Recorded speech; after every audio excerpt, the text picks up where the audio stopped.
ब्रह्मांड क्रिएशन घेऊन आलाय तुमच्यासाठी खास आपल्या लाडक्या गणपती बाप्पासाठी लोड. हे बघा तुम्ही बघू शकता माझ्याकडे हे 6 इंच आणि 7 इंची मध्ये 2 कलर मध्ये लोड आम्ही तयार केलेले आहेत.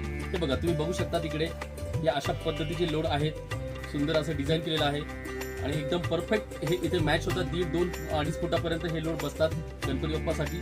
जर तुम्हाला कुणाला दुकानासाठी हवे असतील तर नक्कीच मला कॉन्टॅक्ट करा. आणि हो, रिटेलमध्ये पाहिजे असतील तरी आपल्याकडे सिंगल पीस देखील मिळेल. पण जास्त करून होलसेलमध्ये हवे असतील तर नक्कीच स्क्रीनवर दिलेल्या नंबरवर कॉन्टॅक्ट करा आणि आपली ऑर्डर बुक करा. व्हिडिओ जर आवडला असेल तर लाईक करा, शेअर करा आणि हो, फॉलो करायला विसरू नका. धन्यवाद.